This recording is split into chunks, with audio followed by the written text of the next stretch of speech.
Lalu langkah selanjutnya setelah Anda memahami atau mempelajari bagaimana sih teknik budaya ayam kampung, selanjutnya yang perlu kita siap.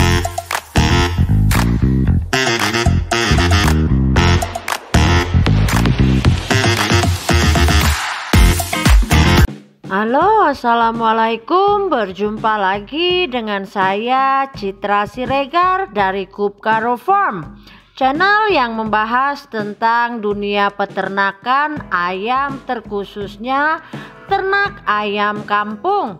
Apa kabar para peternak ayam kampung di Indonesia? Saya doakan semoga kita dalam keadaan sehat dan tidak kekurangan sesuatu apapun, dilancarkan rezekinya, amin ya robbal alamin.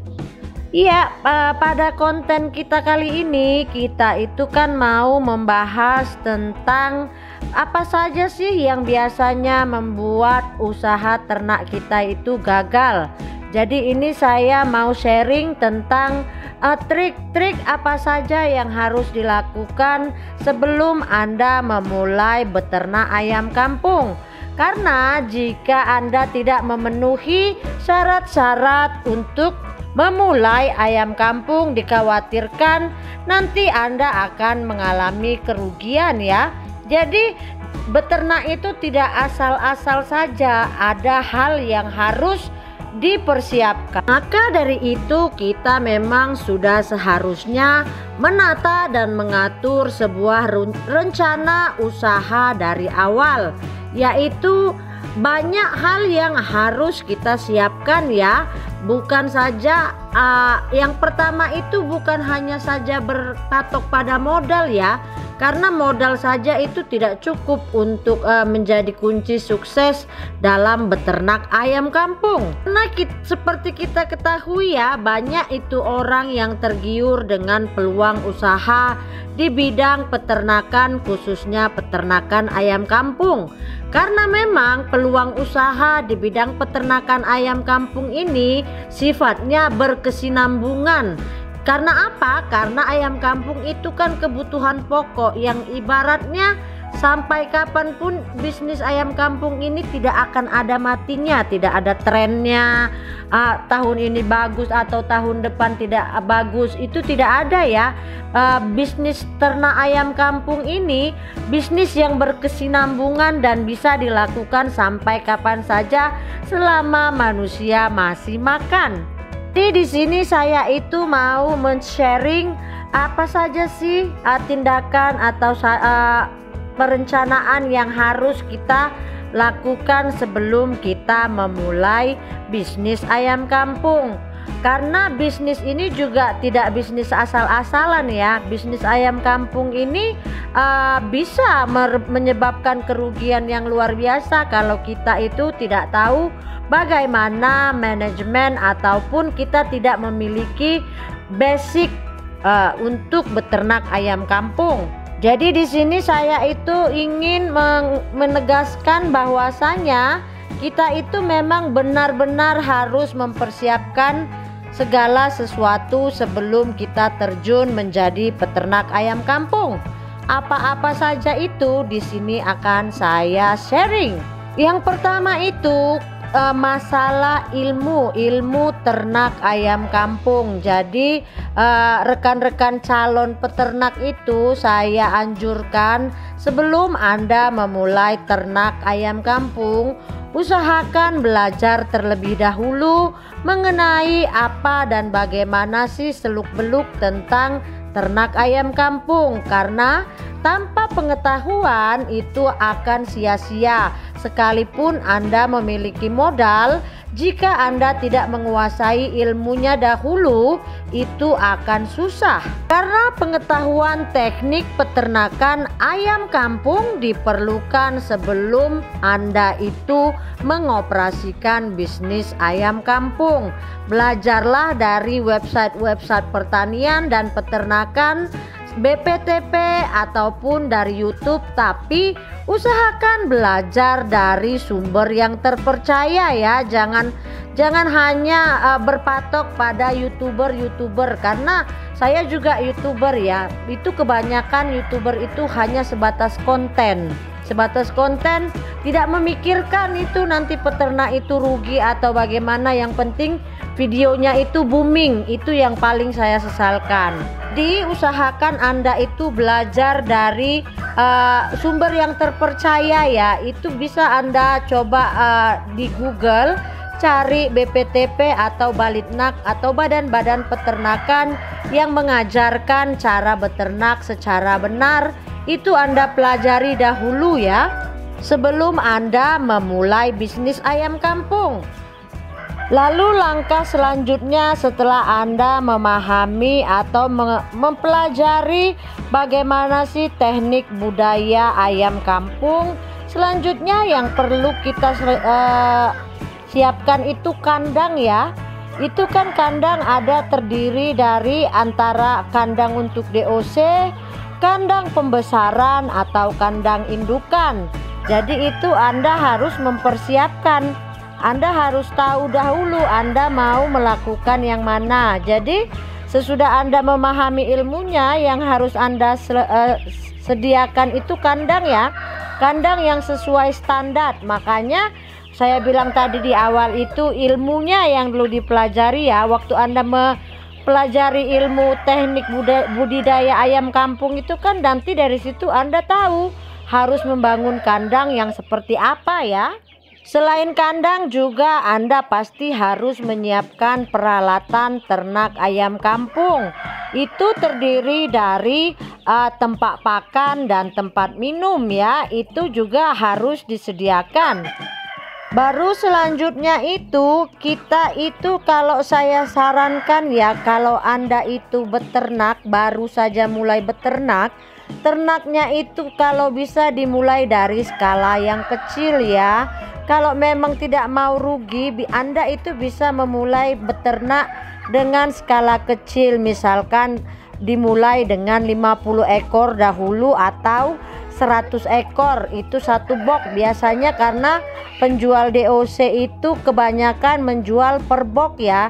Jadi usahakan Anda itu beli DOC ataupun pesan DOC-nya sedikit dulu, ibaratnya testing lah ya. Jangan langsung itu kapasitas besar, karena kan Anda baru memulai belajar. Jadi di populasi yang kecil dulu.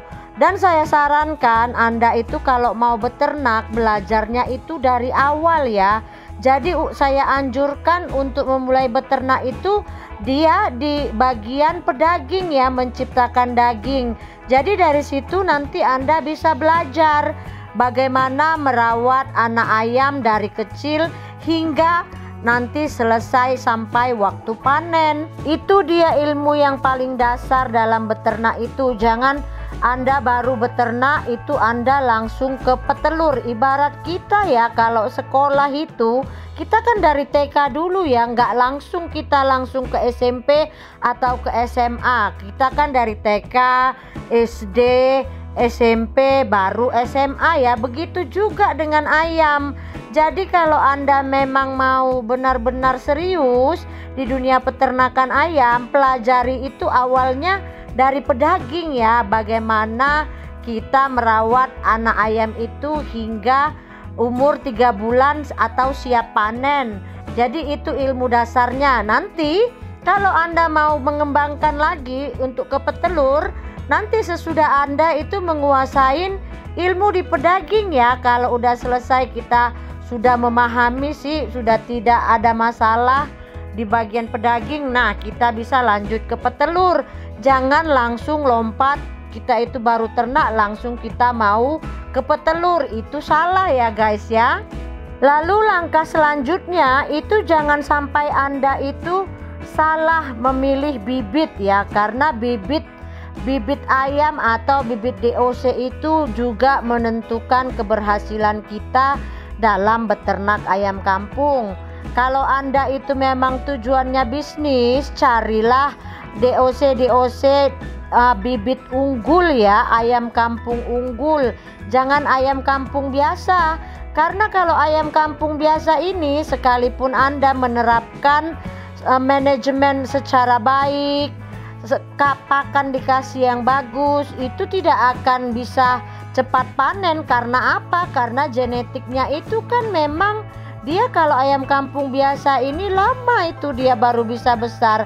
Karena apa? Karena faktor genetik. Jadi kalau Anda mau bisnis ayam kampung Anda berhasil, itu pilih genetik yang bagus ya untuk bibit DOC-nya. Jangan sampai salah pilih. Lalu selanjutnya, setelah Anda bisa menentukan atau memilih DOC atau bibit yang bagus, itu faktor yang lain supaya ternak Anda itu bisa berjalan baik dan panen pada sesuai target. Itu faktor yang lainnya, itu faktor pakan ya. Karena nanti percuma kalau genetiknya bagus tapi Anda tidak memberikan pakan sesuai kebutuhan atau umur ayam ya. Nanti yang disalahkan penjual DOC.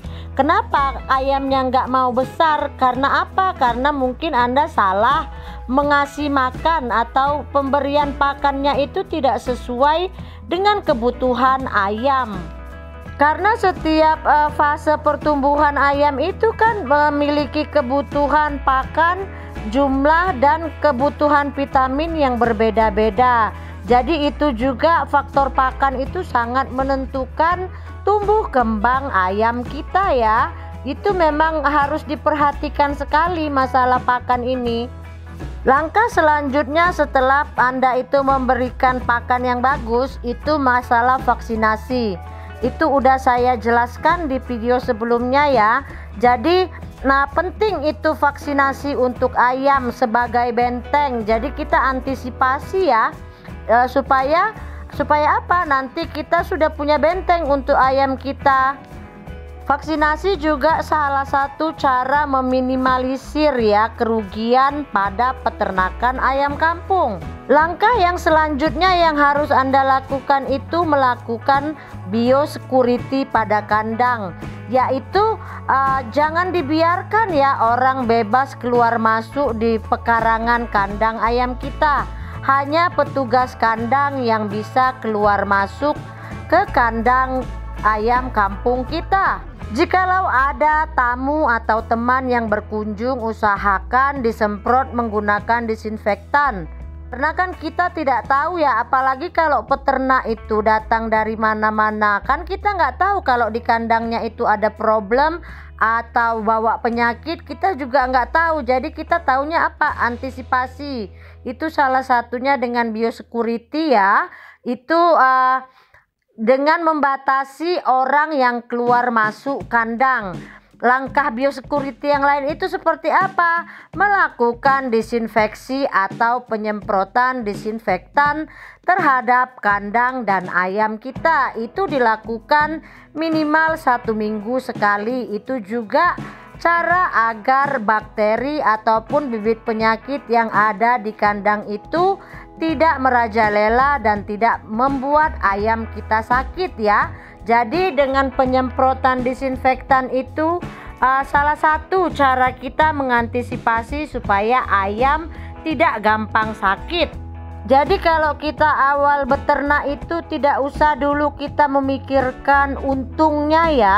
Karena dulu saya beternak juga di awalnya seperti itu. Itu tidak langsung kita dapat untung ya. Ibaratnya ayam itu dari mulai DOC sampai panen itu masih hidup saja, tidak banyak yang mati, itu udah syukur sekali ya. Karena apa? Kalau periode pertama itu anggap saja pembelajaran ya. Nanti kalau di periode kedua atau periode ketiga itu baru kita bisa memikirkan untung. Karena apa? Karena kan kita masih belajar kalau periode pertama ini ya. Makanya saya bilang tadi kalau memulainya itu mulai dengan skala kecil. Jadi misalkan tidak berhasil ataupun ada kesalahan di sana sini, itu kerugiannya tidak terlalu banyak lah. Jadi cocok untuk proses pembelajaran ya. Lalu langkah yang terakhir setelah kita berhasil membuat ayam ini hidup sampai masa panen, yaitu masalah penjualan ya, pemasaran ayam ini. Biasanya itu jadi momok untuk peternak pemula. Bingung biasanya kan, ini mau udah selesai waktunya datang waktu panen, nggak tahu mau jual kemana ya. Itu biasanya anjuran saya, Anda bisa datang ke pajak atau pasar ya, pasar-pasar tradisional, menawarkan ayam Anda kepada tukang ayam potong ya yang ada di pasar tradisional. Ataupun kalau Anda ingin punya ini ya, punya untung yang lebih banyak, karena kalau kita nolak ke pengepul atau penjual ayam itu kan harganya lebih murah. Jadi Anda bisa mulai juga misalkan menawarkan ke pasar tradisional. Opsi lain yaitu Anda buat ini banner di depan rumah Anda, atau promo ini di kampung di mana Anda tinggal itu kan, kasih informasi bahwasanya Anda jual panenan ayam kampung kepada tetangga. Jadi kita bisa jual ke tetangga juga dengan harga yang lebih tinggi. Baru ada jalan satu lagi, kalau Anda ingin memasarkan ayam kampung, itu bisa dari jejaring sosial seperti Facebook. Nah, itu saya juga kemarin waktu awal-awal juga melakukan hal itu ya. Nanti dengan berjalan waktu, orang kan udah tahu Anda itu jual ayam, nanti itu pembeli akan cari Anda. Tapi pada awal-awal memang susah, tapi kan sekarang kan zamannya udah canggih ya. Anda pergi aja ke Facebook, gabung ke grup-grup peternakan ayam.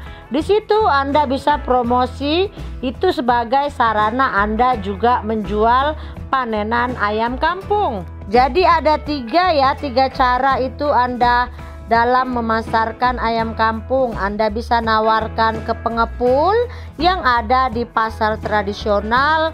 Anda bisa mulai menjual langsung kepada konsumen tetangga dengan cara promosi di kampung atau tempat Anda tinggal. Itu bisa Anda bikin banner ya, pengumuman ibaratnya di sini jual ayam kampung di depan rumah Anda. Jadi itu kan sambil orang lewat kan sambil bisa lihat. Jadi lama-lama kan orang tahu kalau Anda itu jual ayam kampung. Lalu promosi yang ketiga itu melalui grup-grup grup-grup peternakan ayam yang ada di Facebook. Nah, jadi itu ya ibaratnya trik-trik atau tips-tips sukses ternak ayam kampung di 2023.